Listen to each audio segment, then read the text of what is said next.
여러분은 어떤 사람입니까? 항상 불평만 갖고 있지는 않습니까? 아니면 약간 불평을 하고 계십니까? 아니면은 늘 감사와 찬양 속에 살아가고 계십니까? 우리가 비교할 때 우리보다 못한 사람들과 비교하면서 상대적인 만족감을 느끼는 경우가 드물지 않습니까?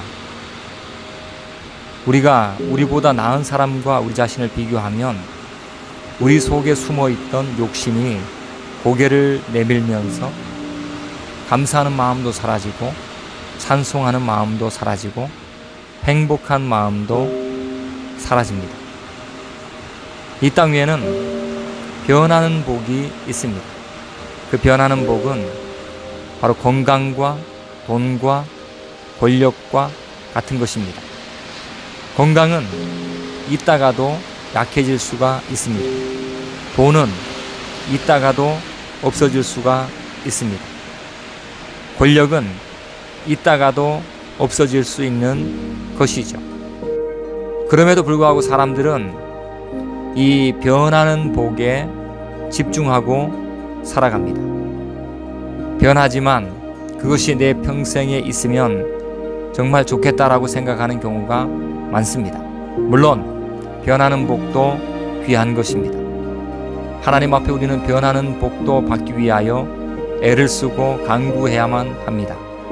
그러나 변하지 않는 복이 있다는 것을 깨달아야만 합니다. 변하지 않는 복이 무엇입니까? 변하지 않는 복은 에베소서 1장 4절에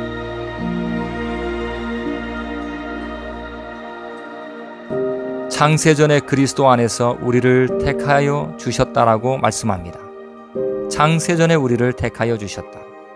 우리가 태어나기도 전에 사랑의 지목을 받고 하나님의 자녀가 되었고 하나님의 사랑을 듬뿍 받는 존재가 되었다는 것이죠. 이것을 어떻게 해석할 수가 있을까요? 한 단어밖에는 없습니다. 놀라운 은혜입니다. 그 놀라운 은혜를 깨달으면 언제나 찬양하고 언제나 기뻐하고 언제나 감사할 수가 있습니다.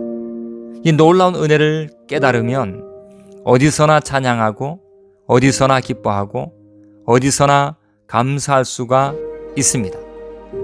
하나님께서 창세전에 우리를 택하여 주셨다라고 하는 이 놀라운 은혜를 깨달으면 무슨 일을 당해도 우리는 찬양하고 기뻐하고 감사할 수가 있다는 것이죠. 사랑하는 성도 여러분, 아무리 환경이 나빠져도 우리가 찬양과 기쁨과 감사할 만한 이유가 무엇입니까? 하나님께서 우리에게 변하지 않는 복을 주셨기 때문입니다. 창세전에 우리를 선택하신 그 놀라운 복은 절대로 변할 수가 없습니다. 그 복은 풍성한 것이며 측량할 수 없는 것이며 깊이와 높이와 길이가 헤아릴 수 없을 정도로 아주 대단한 복입니다. 그 복이 우리에게 주어졌습니다. 그러니까 아무리 감사해도 아무리 기뻐해도 아무리 찬양해도 늘 부족한 것입니다.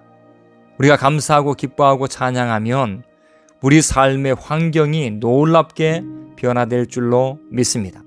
감옥이 왕궁으로 바뀌고 병상의 삶이 천국의 위로의 삶이 될 것이며 우리가 무너진 그런 여러 가지 삶의 현장이 하나님의 놀라운 능력으로 새로워질 줄로 믿습니다. 남들과 비교하면 욕심이 생겨 감사와 기쁨과 찬양이 분명하게 사라집니다. 그러나 하나님의 복을 깨달으면 감사와 기쁨과 찬양이 그 속에서 샘솟듯 일어나게 될 것입니다.